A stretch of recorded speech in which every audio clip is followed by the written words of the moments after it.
അച്ഛാ, അമ്മയെ പിണക്കാൻ നിൽക്കണ്ട. അമ്മ ഇടഞ്ഞാൽ അറിയാലോ. പിന്നെ മുത്തശ്ശിയുടെ അച്ഛൻ എൻ്റെ അന്വേഷണം പറഞ്ഞേക്ക്. ഞാൻ വയ്ക്കുക. ശരി, ഞാൻ പറഞ്ഞേക്കാം. ഫോൺ വെച്ചോ. എനിക്ക് 1-2 കാര്യം കൂടി പറയാനുണ്ടായിരുന്നു. എന്റെ ഈ ഉപദേശം പേടിച്ചിട്ടാ ഫോൺ വെച്ചിട്ട് ഓടിയത്. അച്ഛാ, ഞാൻ പോവാ. അല്ലെങ്കിൽ ഏട്ടന് കൊടുക്കാനുള്ള ഡോസ് അമ്മ എനിക്ക് തരും. ചെല്ല്. എന്താടി നോക്കി പിടിപ്പിക്കുന്നത്? എല്ലാരും പൊയ്ക്കോ. ഞാൻ പറയുന്നതിന്റെ അർത്ഥം പതിയെ മനസ്സിലായിക്കോളും.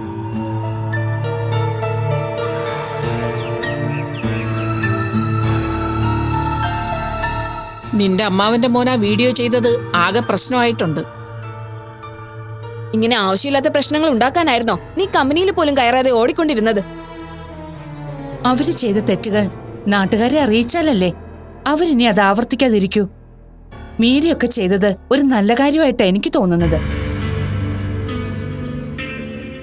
ആ നല്ല കാര്യം കാരണം ഇനി മിനിസ്റ്ററുടെ അടുത്ത് ഒരു സഹായം പോലും ചോദിക്കാൻ പറ്റാത്ത അവസ്ഥയായി. രാഷ്ട്രീയക്കാർക്ക് വൈരാഗ്യം ഉണ്ടായ അവർ ഉപദ്രവിക്കും. അവസരം നോക്കിയിരുന്നു ഉപദ്രവിക്കും. നമ്മൾ ബിസിനസ്സുകാരല്ലേ, ആരെയെങ്കിലും നമുക്ക് പിണക്കാൻ പറ്റുമോ? എല്ലാവരെ കൊണ്ട് നമുക്ക് ആവശ്യമുള്ളതല്ലേ. നമ്മള് മിനിസ്റ്ററെ കാണാൻ ഒരുപാട് ശ്രമിച്ചു, സാധിച്ചില്ല. ഇനി നമ്മൾ കാത്തിരുന്ന പ്രശ്നം കൂടുകയുള്ളൂ. അതുകൊണ്ടാ ഇങ്ങനൊരു വഴി നോക്കിയത്. എല്ലാവരും അറിയുകയും ന്യൂസ് ആവുകയൊക്കെ ചെയ്താൽ അവർക്ക് പിന്നെ സത്യസന്ധമായ ഒരു അന്വേഷണം നടത്തേണ്ട അവസ്ഥയുണ്ടാവും. ഇതൊക്കെ നിന്റെ ഭാവന മാത്രമാണ് മീരെ. ഇതൊന്നും സംഭവിക്കാൻ പോകുന്നില്ല. നമ്മുടെ കാര്യം ഇനി നടക്കത്തുമില്ല.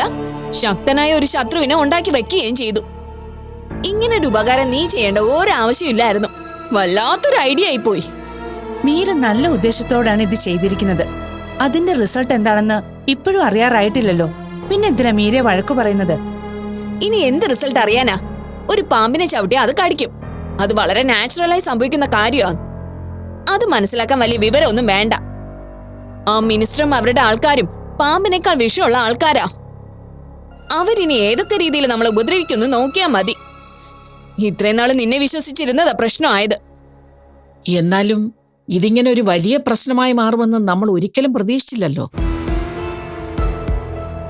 ഇങ്ങനെ ഒരു കാര്യം ചെയ്യാൻ പോകുന്നതിനെ കുറിച്ച് ഒരു സൂചന തന്നിരുന്നെങ്കിൽ ഞങ്ങൾ ഒരിക്കലും ഇതിന് സമ്മതിക്കില്ലായിരുന്നു.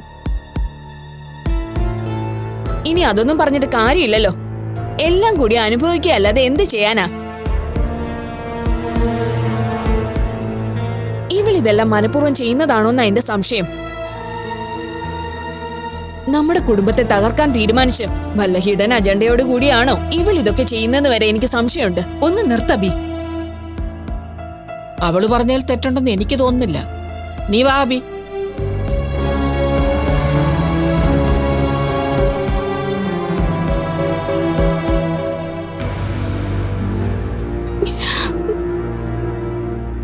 കരയാതെ മോളെ. ഇതൊക്കെ അവരുടെ അറിവില്ലായ്മ കൊണ്ട് പറയുന്നതാ. മോൾ ഇതൊന്നും കാര്യമാക്കണ്ട. മോള് ചെയ്ത ശരികളെല്ലാം ഇവർക്കൊരു ദിവസം അംഗീകരിക്കേണ്ടി വരും. അന്ന് ഇവര് പറഞ്ഞതൊക്കെ ഓർത്ത് പശ്ചാത്തപിക്കും. അത് ഉറപ്പാ. അതുകൊണ്ട് മോളൊന്നും ഓർത്ത് വിഷമിക്കരുത്. ഇല്ല ആന്റി, എന്നാലും ഞാൻ ഈ കുടുംബം നശിപ്പിക്കാൻ ശ്രമിക്കുകയാണെന്നൊക്കെ കേൾക്കുമ്പോ സഹിക്കാൻ പറ്റുന്നില്ല. അതാ ഞാൻ അറിയാതെ കരഞ്ഞു പോയത്. മോളെ, കരഞ്ഞതുകൊണ്ട് ഒരു പ്രയോജനവും ഇല്ല. മറ്റുള്ളവർ പറയുന്ന വാക്കുകൾ കേട്ട് നമ്മൾ കരയാൻ തുടങ്ങിയ അതിനെ എന്നും നേരം ഉണ്ടാകും. അതുകൊണ്ട് മോള് കരയരുത്. എല്ലാ പ്രതിസന്ധികളെയും തരണം ചെയ്യാൻ ഈശ്വരൻ ശക്തി തരും. അത് പ്രാർത്ഥനയിലൂടെയും ലഭിക്കും. ആ ഒരു വിശ്വാസം മനസ്സിലുണ്ടായാ മതി.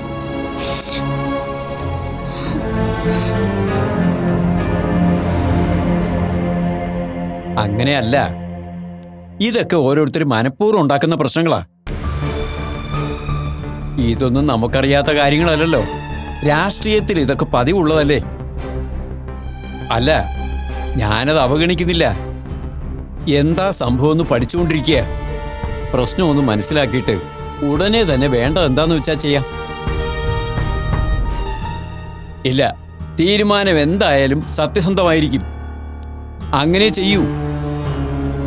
ഓക്കെ, ശരി. എന്തൊക്കെയാടോ ഇത്? ആ വീഡിയോ ഡിലീറ്റ് ചെയ്യിക്കാൻ പറഞ്ഞിട്ട് അതെന്താ ചെയ്യാതിരുന്നത്? അവൻ ഈ നാട്ടിലൊന്നും ഇല്ല സർ. അവന്റെ വീട്ടിൽ ആള് ചെന്നതറിഞ്ഞ് അതും അവൻ അടുത്ത വീഡിയോയിൽ കേട്ടിട്ടുണ്ട്. ശ്ശോ. ദേശീയ നേതാക്കൾ വരെ കാര്യങ്ങൾ അറിഞ്ഞു വിളിക്കാൻ തുടങ്ങി. സാർ, ചാനലുകാർ ഇതിന്റെ പിന്നാലെ ഇറങ്ങിയിട്ടുണ്ട്. അപ്പൊ എല്ലാം പൂർത്തിയായി.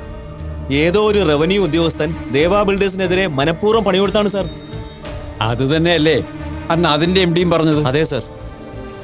ആദർശ് തന്ന ഡീറ്റെയിൽസ് എല്ലാം സത്യസന്ധമായ കാര്യമാണ് സർ. ഇതിൽ ആരൊക്കെയോ കളിച്ചിട്ടുണ്ട്. ശ്ശോ, നമ്മൾ ഇതിന്റെ ഇടയിൽ കയറി വെറുതെ ചീത്തപ്പേര് വാങ്ങി കൂട്ടുകയാണല്ലോ. എന്തെങ്കിലും ചെയ്തിട്ടാണെങ്കിൽ അങ്ങനെയെങ്കിലും സമാധാനിക്കാമായിരുന്നു. ഇതിപ്പോ ഒന്നും ചെയ്യാതെ പഴി കേൾക്കേണ്ട അവസ്ഥയായി പോയല്ലോ. അതെ സർ. ആ രാഘവൻ ചേട്ടൻ സാറിനെ കാണാൻ വന്നപ്പോഴും ഞാൻ കാണാൻ സമ്മതിച്ചില്ല. ശ്ശോ. അയാൾ പറഞ്ഞത് കേട്ടിരുന്നെങ്കിൽ നമ്മൾ ഇങ്ങനെ ഒരു പ്രശ്നത്തിൽ പെടില്ലായിരുന്നു. ഓ, എടോ, എത്രയും പെട്ടെന്ന് എന്തെങ്കിലും ചെയ്യണം. ഇപ്പൊ ഇലക്ഷൻ അടുത്ത് വരിക. എല്ലാവരുടെയും വെറുപ്പ് സമ്പാദിച്ചാൽ ഇലക്ഷൻ വോട്ട് ചോദിച്ച് ചെല്ലുമ്പോഴേ അവന്മാര് ചെളി വാരി എറിയും. കൃത്യമായിട്ട് അന്വേഷിച്ച് വേണ്ടത് ചെയ്യണം. റവന്യൂ ഡിപ്പാർട്ട്മെന്റിന്റെ വീഴ്ചയാണെങ്കിൽ ആരാത് ചെയ്തത് നോക്കിയിട്ട് നടപടിയെടുക്കണം. അല്ലാതെ വേറെ വഴിയില്ല. ചെയ്യാം സർ. താമസിക്കരുത്, ഉടനെ വേണം. ശരി സർ. ആ.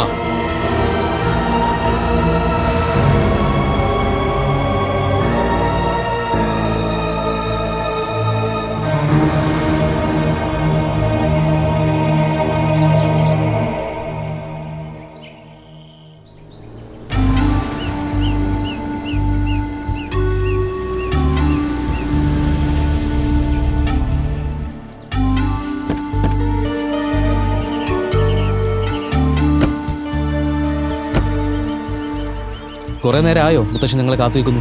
ഇല്ല, ഞാനിപ്പോ വന്നതേ ഉള്ളൂ. നിങ്ങൾ പറഞ്ഞ സമയത്ത് തന്നെ വന്നല്ലോ. മീരമോൾ ഉള്ളതുകൊണ്ട് കൃത്യസമയത്ത് തന്നെ നിങ്ങൾ എത്തുമെന്ന് എനിക്ക് അറിയാമായിരുന്നു. സൂരജ് ഒറ്റയ്ക്കാണെങ്കിൽ എപ്പോ വരുമെന്ന് ദൈവത്തിന് മാത്രമേ അറിയാൻ പറ്റൂ. കിട്ടിയ സമയം എന്നെ കളിയാക്കാൻ നോക്കുവാണല്ലേ? അയ്യോ അല്ലടാ, ഞാൻ നിന്നെ കളിയാക്കുവോ? ഞാൻ ശരിക്കും പറഞ്ഞതാ. ഹോ, എന്തൊരു ചളി കോമഡിയാ മുത്തശ്ശൻ. ഓ അതെ, നീ പുതിയ തലമുറ ആയതുകൊണ്ടും നിന്നെ പറഞ്ഞതുകൊണ്ടും തോന്നുന്നതാ അല്ലേ മോളെ? അത് പോട്ടെ, മുത്തശ്ശൻ കാര്യങ്ങളൊക്കെ അറിഞ്ഞില്ലേ? മീര സംഭവം കളറാക്കി. വിശാല് വ്ളോഗ് ചെയ്ത് എല്ലാവർക്കും പണിയും കൊടുത്തു. ഇനി എന്തെങ്കിലും നടക്കുമെന്ന് എനിക്ക് പ്രതീക്ഷയുണ്ട്. ഞാൻ മന്ത്രിയെ കാണാൻ ചെന്നിരുന്നു, പക്ഷേ നേരിട്ട് കാണാൻ സാധിച്ചില്ല. രഞ്ജിത്തിനെ കണ്ട് സംസാരിച്ചു. മന്ത്രിക്ക് തിരക്കാണ്, അതുകൊണ്ട് കാണാൻ പറ്റില്ലെന്നാ പറഞ്ഞത്. അതൊന്ന് ഫോണിൽ പറഞ്ഞ കാര്യം തന്നെയല്ലേ? എന്നാലും നേരിട്ട് ചെല്ലുമ്പോ കാണാൻ എന്തെങ്കിലും ഒരു അവസരം കിട്ടിയാലോ എന്ന് കരുതിയാ ഞാനൊരു ശ്രമം നടത്തി നോക്കിയത്. പക്ഷെ നടന്നില്ല. സാരമില്ല, സാധിക്കില്ലെന്നറിഞ്ഞിട്ടും മുത്തശ്ശി ശ്രമിച്ചല്ലോ, അത് മതി. ഇപ്പം നമ്മളെ കൊണ്ടാവുന്ന എല്ലാ വഴികളും നമ്മൾ ശ്രമിച്ചിട്ടുണ്ട്. ഇനി എന്ത് സംഭവിക്കുമെന്ന് നമുക്ക് കാത്തിരുന്ന് കാണാം. എല്ലാം ഈശ്വരൻ തീരുമാനിക്കുന്ന പോലെ നടക്കട്ടെ. അങ്ങനെ വിചാരിച്ച് നമ്മൾ ശ്രമങ്ങൾ നിർത്തരുതെന്നാ എന്റെ അഭിപ്രായം. ഇത്തരം കാര്യങ്ങളിൽ നമ്മൾ ഉപേക്ഷ വിചാരിച്ചാൽ നഷ്ടം നമുക്ക് മാത്രമാണ്. എന്നാൽ നമ്മൾ വിടാതെ അവരുടെ പിറകെ നടക്കുന്നു എന്നറിഞ്ഞാ അവരെന്തെങ്കിലും നമുക്ക് വേണ്ടി ചെയ്യാൻ ഒരു ശ്രമമെങ്കിലും നടത്തും.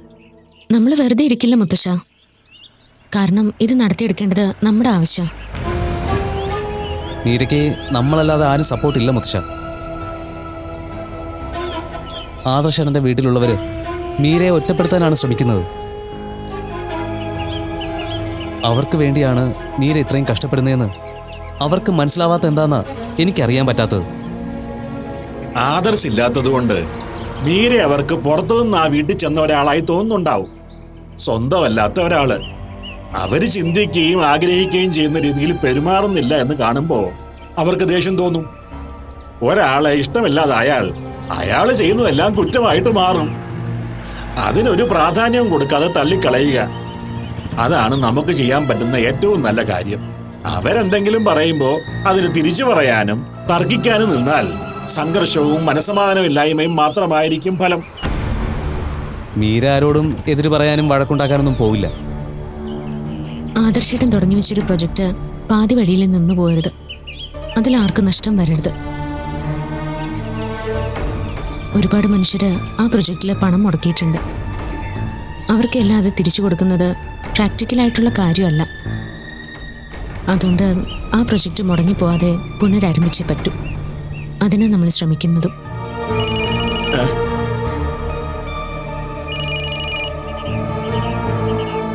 മന്ത്രിയുടെ കൂടെയുള്ള രഞ്ജിത്താ വിളിക്കുന്നത്. അയാളെന്തിനാ വിളിക്കുന്നത്?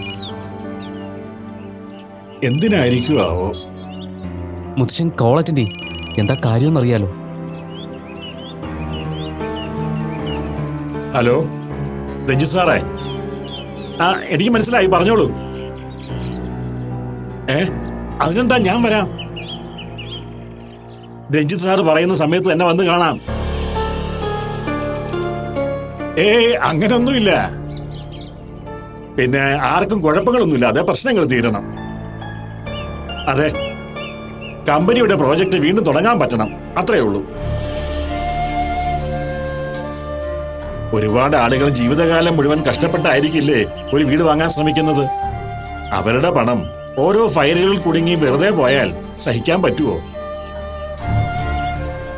ശരി സാറേ, ഞങ്ങൾ വരാം, നേരിട്ട് സംസാരിക്കാം. ശരി. മന്ത്രി കാണാമെന്ന് പറഞ്ഞു. എത്രയും പെട്ടെന്ന് നേരിൽ ചെല്ലാൻ അറിയിച്ചിരിക്കുക. അപ്പോ വിശാലിന്റെ പരിപാടി ഏറ്റു. ഈ സോഷ്യൽ മീഡിയ ഒരു സംഭവം തന്നെ. പണ്ട് മാധ്യമങ്ങൾ വിചാരിച്ചാൽ ഒരാളെ വളർത്താനും തളർത്താനും സാധിക്കുമായിരുന്നു. ഇന്നത് സോഷ്യൽ മീഡിയയുടെ കയ്യിലാണ്. അതും ദുരുപയോഗം ചെയ്യുന്നവരുണ്ട്. വൈരാഗ്യമുള്ളവരെ നശിപ്പിക്കാനും വ്യക്തിഹത്യ ചെയ്യാനും പലരും അത് ഉപയോഗിക്കുന്നുണ്ട്. മുത്തശ്ശൻ പറഞ്ഞത് ശരിയാ. എങ്കിലും സത്യത്തിന് എന്നും വിലയുണ്ടാവും. അതെന്നും നിലനിൽക്കുകയും ചെയ്യും. മറയ്ക്കാൻ ശ്രമിച്ചാലും എങ്ങനെയെങ്കിലും ഈശ്വര കൃപയാൽ എല്ലാവരിലേക്ക് എത്തുകയും ചെയ്യും. അതേ മോളെ. നമുക്കിനി സമയം കളയാതെ പോയി മന്ത്രിയെ കാണാം. സംഭവിക്കുന്നതെല്ലാം നല്ലതിനാണെന്ന് കരുതാം.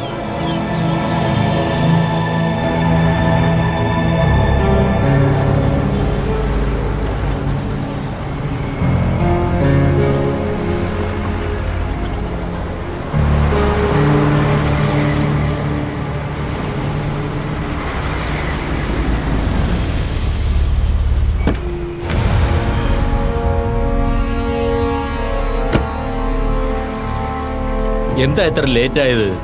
ഞാൻ കരുതി ഇനി വരില്ല എന്ന്. എന്താ ഒരു ടെൻഷൻ? ഞാൻ വിളിച്ചിട്ട് ഫോൺ എടുത്തില്ലല്ലോ. എനിക്ക് സസ്പെൻഷനായി മഹാദേവ. ഞാനാണ് ആദർശിന്റെ ഡോക്യുമെന്റ്സിൽ കൃത്രിമം കാണിച്ചതെന്ന് കണ്ടുപിടിച്ചു. എങ്ങനെയാണ് എറർ വന്നതെന്നും പ്രോജക്റ്റ് നിർത്താൻ അവർക്ക് ഓർഡർ പോയതെന്നും ചെക്ക് ചെയ്യാൻ മന്ത്രിയുടെ ഓഫീസിൽ നിന്നും ഓർഡറും വന്നു.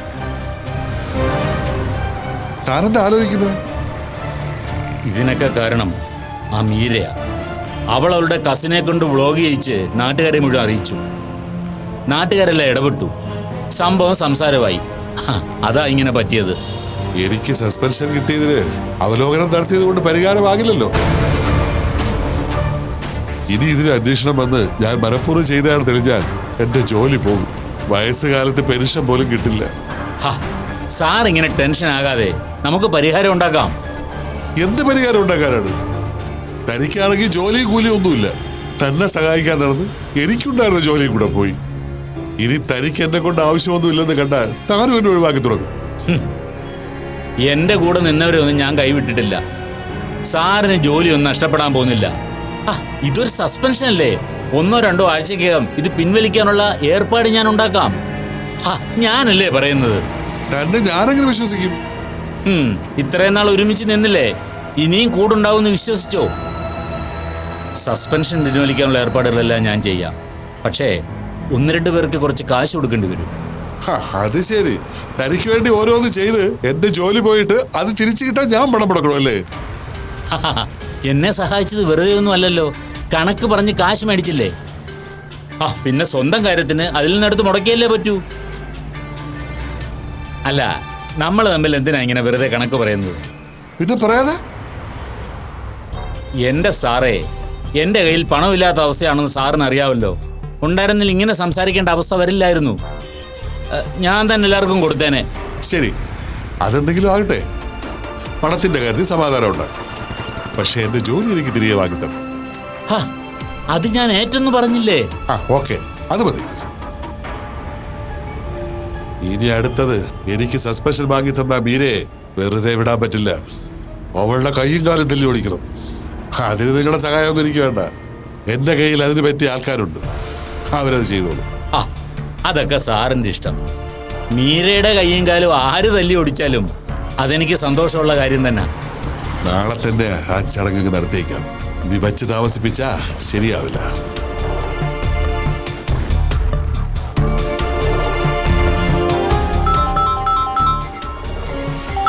ബീന, ആ ഫോണിങ് എടുക്ക. ബീന വരുന്നു. ധന്യാണല്ലോ, ഇത് പതിവില്ലാത്ത വിളിയാണല്ലോ. ഹരിയേട്ടാ, ദാ ധന്യ. ധന്യോ? ഹലോ. ഹരി ഇപ്പൊ എവിടെയാ? വീട്ടിലാണോ? അതെ, എന്താ ധന്യേ? എനിക്ക് കുറച്ച് കാര്യങ്ങൾ സംസാരിക്കാനുണ്ടായിരുന്നു. എന്താ പറഞ്ഞോളൂ. അല്ല, മീര ഇത് എന്ത് വിചാരിച്ചിങ്ങനെ തുടങ്ങുന്നേ? എന്താ പ്രശ്നം? ആദർശിന്റെ കാര്യം ഇങ്ങനെയൊക്കെ ആയി. അത് നമ്മളാരും ഒന്നും ചെയ്തിട്ട് സംഭവിച്ചതല്ല. ആദർശിനെ രക്ഷിക്കേണ്ടത് മീരയുടെയും ആദർശിന്റെ വീട്ടുകാരുടെയും ആവശ്യമായിരിക്കാം. പക്ഷെ അതിലേക്ക് എന്റെ മക്കളെ വലിച്ചിടാൻ ഞാൻ സമ്മതിക്കില്ല. എന്താ കാര്യമെന്ന് എനിക്ക് ഇതുവരെ മനസ്സിലായില്ല. ഹരിക്ക് മനസ്സിലാവുന്ന രീതിയിൽ തന്നെ പറയാം. മീരയുടെ പ്രശ്നങ്ങൾ തീർക്കാനല്ല എന്റെ മക്കൾ ജീവിക്കുന്നത്. അവർക്ക് അവരുടെ ജീവിതം നോക്കണം. എന്താ? മീര വിശാലിനെ വിളിച്ച് അവരുടെ കമ്പനിയെ എന്തോ പ്രശ്നത്തിൽ നിന്ന് രക്ഷിക്കാനായി ഒരു വീഡിയോ ചെയ്യിപ്പിച്ചു. അതോടെ മിനിസ്റ്ററും പാർട്ടിക്കാരും എല്ലാം വിശാലിനോട് ദേഷ്യം കൂടി അവനെ തിരക്കി നടക്കുക. അവര് വിശാലിനെ തിരക്കി ഇവിടെ വന്ന് പ്രശ്നം ഉണ്ടാക്കി. അയ്യോ, എന്നിട്ടെന്ത്? വിശാൽ ഇവിടെ ഇല്ലാത്തതുകൊണ്ട് അവനെ ആരും ഒന്നും ചെയ്തില്ല. അല്ലായിരുന്നെങ്കിലോ? ഇനി അവൻ തിരിച്ചു വരുമ്പോ എന്തൊക്കെ പ്രശ്നം ഉണ്ടാവുന്ന ആർക്കറിയാം? വിശാലിന്റെ വ്ലോഗ് ഞാൻ കണ്ടിരുന്നു. വിശാൽ പറഞ്ഞിരുന്നതെല്ലാം സത്യമായ കാര്യങ്ങളാണ്. അതെല്ലാം മീരയെ സഹായിക്കാൻ വേണ്ടി വിശാൽ സോഷ്യൽ മീഡിയയിൽ പറഞ്ഞതായിരിക്കും. അവർ ഒന്നിച്ച് വളർന്നവരല്ലേ, സഹോദരങ്ങളല്ലേ. ഒരാവശ്യം വരുമ്പോ പരസ്പരം സഹായിക്കുന്നതൊക്കെ സ്വാഭാവികമല്ലേ. പരസ്പരം സഹായിക്കുന്നതൊക്കെ നല്ല കാര്യം തന്നെയാ. പക്ഷേ ജീവനും നിലനിൽപ്പും ഒക്കെ മറന്നുള്ള സഹായമൊന്നും അതാർക്കും അത്ര നല്ലതല്ല. ഇതിപ്പോ മീരയ്ക്ക് വേണ്ടിയോ നമ്മുടെ കുടുംബത്തിനു വേണ്ടിയല്ല, ആദർശിന്റെയൊക്കെ കമ്പനിക്ക് വേണ്ടിയിട്ടാ. അവനാണെങ്കിൽ ജയിലിലുമായി. ഇനി ആ ബന്ധത്തിന് എന്നെ പ്രസക്തി ഉണ്ടോന്ന് അറിയില്ല. ഒരു പ്രയോജനം ഇല്ലാത്ത കാര്യത്തിൽ ഇടപെട്ട് എന്റെ മക്കൾ കുഴപ്പത്തിലാകുന്നത് നോക്കി നിൽക്കാൻ എനിക്ക് കുറച്ച് ബുദ്ധിമുട്ടുണ്ട്. ഇതൊന്നും മനോജേട്ട ഹരിയോട് പറയില്ല. മനോജേട്ട സ്വന്തം മക്കളെക്കാൾ വലുത് മീരയെ. അതുകൊണ്ടാ ഞാൻ തന്നെ നേരിട്ട് വിളിച്ചത്. എനിക്കൊന്നേ പറയാനുള്ളൂ ഹരി, ഞാനും മനോജേട്ടനും മക്കളും വലിയ കുഴപ്പങ്ങളൊന്നും ഇല്ലാതെ ജീവിച്ചു പോവാ. ആവശ്യമില്ലാത്ത കുഴപ്പങ്ങളിലേക്ക് എന്റെ മക്കളെ വലിച്ചു ചാടിച്ച് അവരുടെ ജീവിതം ദുരിതമാക്കരുതെന്ന് മീരയോട് പറയണം. ഇനി വിശാലിനെ വിളിച്ച് ഇങ്ങനെയൊന്നും ചെയ്യിക്കരുത്. ശരി, ഞാൻ പറയാം. കുടുംബത്തില് പിണക്കങ്ങളോ അകൽച്ചയോ ഉണ്ടാവാൻ വേണ്ടിയിട്ട് പറഞ്ഞതല്ല ഞാൻ. എന്റെ മക്കളുടെ ജീവിതത്തെക്കുറിച്ച് എനിക്ക് ആശങ്കയുണ്ട്. അതുകൊണ്ട് മനസ്സിൽ തോന്നിയ കാര്യം വിളിച്ച് പറഞ്ഞില്ലെങ്കിൽ എനിക്ക് സമാധാനം കിട്ടില്ല. ഹരിക്കതില് വിഷമോ പിണക്കൊന്നും തോന്നരുതേ. ഇല്ല, സാരമില്ല. മനസ്സിലുള്ളത് തുറന്നു പറയുന്നത് തന്നെ എപ്പോഴും നല്ലത്. അതെ, അതാ ഹരിക്ക് കാര്യം മനസ്സിലായി. എങ്കിൽ ശരി, മീരയോടൊന്ന് പറഞ്ഞേക്കണേ. ശരി.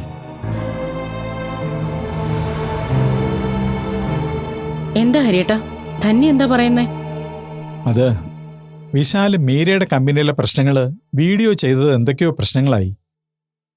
അവിടെ വിശാലിനെ അന്വേഷിച്ച് പാർട്ടിക്കാർ ചെന്നൂന്ന്. അതുകൊണ്ട് ഇനി ഇത്തരം കാര്യങ്ങളിലൊന്നും വിശാലിനെ വലിച്ചിടരുതെന്ന് മീരയോട് പറയണമെന്ന്.